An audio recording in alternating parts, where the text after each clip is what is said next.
Anthony Albanese, despite the voice vote, despite what happened with regards to 60 to 70% of the country opposing the voice, he is now still open to a Makarrata Commission for Truth and Treaty Telling for Indigenous Australians.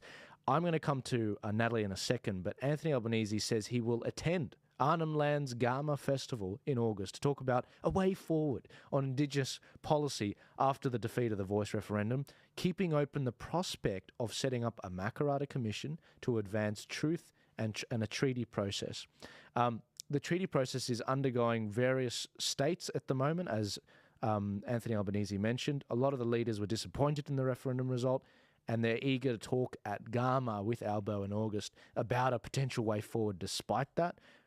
This is a country that still needs to reconcile with itself, Mr. Thomas Mayo said.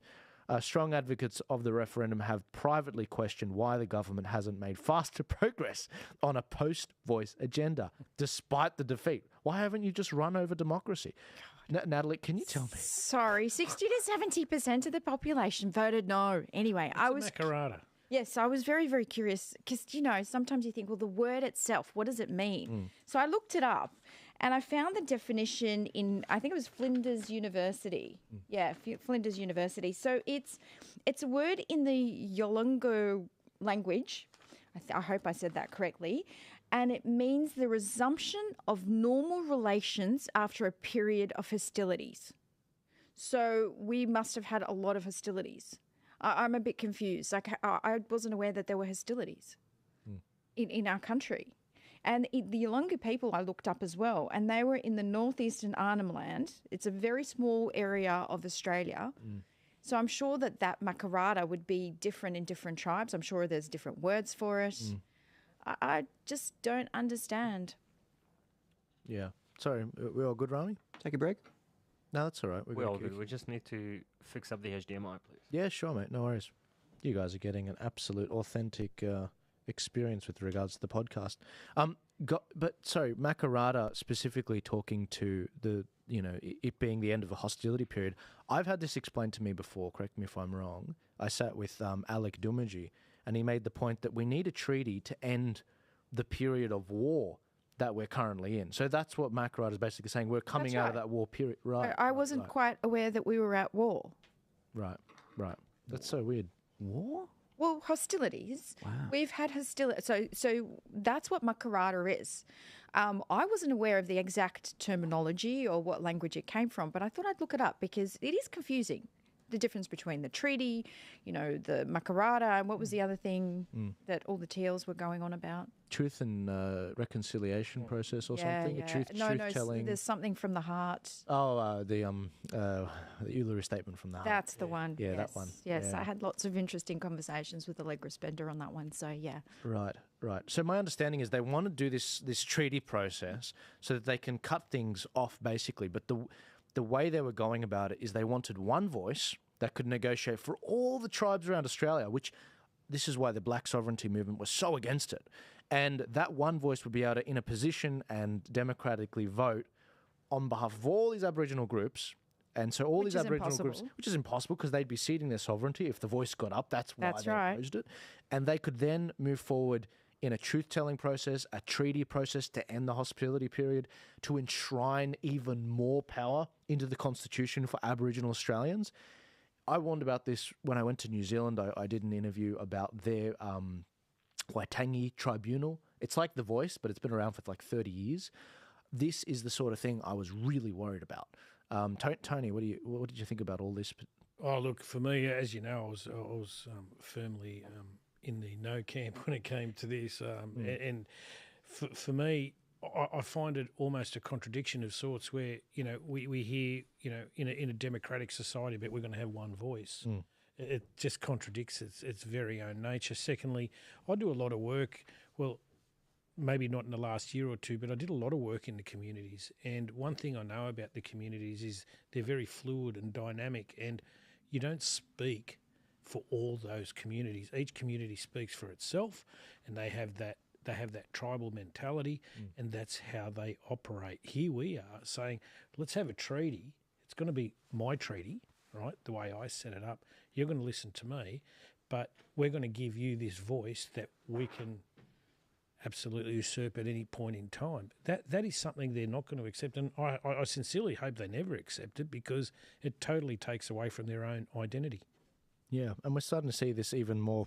We've got the Kabi people. They've awarded the native title over 356,000 hectare area in Queensland, including a major Australian tourist hotspot.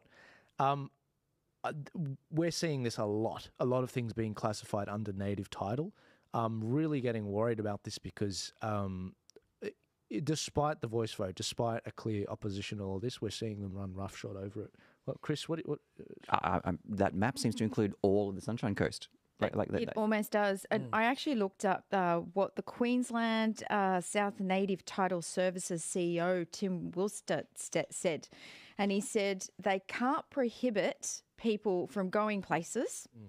They can't stop people from going onto beaches or onto Majimba Island or Mount Coolum. And native title isn't a grant of land. It's a recognition of land rights. What does that mean? Sorry, but I'm actually curious. What does that actually mean? All they're saying is, again, what they're trying to say there is, they have these rights, but we still govern it. So in other words, it's more of a perceptual thing, because they can't stop you doing anything. If you look at all these land councils, and you've got land councils all over Australia, and you see mining tenements.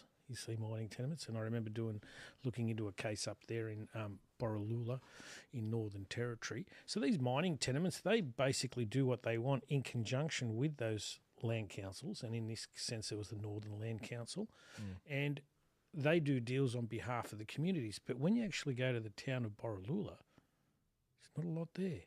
Right. There's not a lot there. So the money doesn't seem to be filtering from the mining tenement leases licenses that go to the land councils to there. So in this sense, you have the town of Borroloola, and there's a river that goes all the way up into that peninsula, and you have dugongs and natural animals that they feed off, kangaroos, emus, and all that, all around there. Now, there's sulphur gases coming out of these mines. These animals are dying all over the place. Dugongs, the water, you see copper sulphate, you see cadmium, all these heavy metals in the waters, and people are getting these sicknesses that they've never had before. But that filtration of funding doesn't seem to be coming from the councils, or from the tenements anyway, to the leaseholds, to the tenements, and the councils into the communities, and that's the problem. They're not really getting what they're being told, and that's my biggest fear anyway. And when you've got animals and people dying of conditions they never died of previously, we've got to ask ourselves the question: where are we going with this? And that's exactly what this is about. We get to control more of that, and that's why we've got to say no. We're going to where we've already been. Just to remind people, 30 years ago, we had this thing called ATSIC, the Australian Torres Strait Islanders Commission, a democratically elected body that governed, at the time, $4 billion, but these days, I guess that'd be something close to $40 billion worth of funding, and how that should be spent. They formed their groups, but they ended up getting voter turnouts within their communities of less than 10%. And it descended into an entire journey of corruption and intertribal warfare, and then it eventually got shut down. In fact, by a Labor government made steps to shut it down. But we have been here before. We have tried to give a form of self-governance, self-responsibility, whatever you want to call it. We're going back to where we've been before, back to ATSIC. Same. Look, it's the same house, different door. And that's what we're doing right now. And I think it's unfortunate, because what we need to do is, if anything, we need to have a look at, the interaction between government and land councils, and what is the purpose. Because a lot of people, and this came out through the No campaign, a lot of people are making a lot of money and getting funding from the communities, and it's not filtering through. Because if it was filtering through, why do we still have literally shanty towns? Exactly. Do you remember Jacinta Price, when she actually decided to put to the Parliament, let's do an audit of where this money is going to, and what happened? It failed. Don't do that. No, can't do that. Can't do that at all. Look, I want to do another topic, another session on this dedicated session. I want to get Alec Dumagy out here. I'm going to try and fly him out here, and because he's not from here, he's from Queensland, rural Queensland, and I want to get Jacinta Price and maybe even Warren Mundine in. There are a ton of issues. Guys, I don't blame you if you find this confusing. I find it confusing myself. It's a mix of Aboriginal and English. And all of these different slippery ways they reword things, and Makarrata Commission, the treaty process, no, we're proceeding forward despite the voice vote. It's so convoluted. And there's a ton of people from the Black Sovereignty movement, like Alec Dumaji, they're not happy with what's been going on. Some of them want more control than native title, some want less, some want perpetual rent from the areas, some want a complete overhaul of the situation. And this, I don't blame you for getting lost on this. So I'm going to do a dedicated... You've hit the nail on the head. Everybody is different. So you can't have this one body like The Voice or anything else governing a whole bunch of people because they've got opinions, they've got rules, they've got different tribes. It's crazy. Absolutely. No, look, guys, if you want something like that, a dedicated topic on that where we can do a bit more research and actually go into this specifically on the topic, like what is native title? What does that mean? What does that mean? What implication does that have on my property? Do I truly own it? Do I not? Can they kick me off? I want to go through all of this with you guys. Please support the podcast, donate to the podcast, because I want to fly Alec Dumaji out here, put him up in a hotel and cover this with him and Jacinta Price and a few others. But moving on,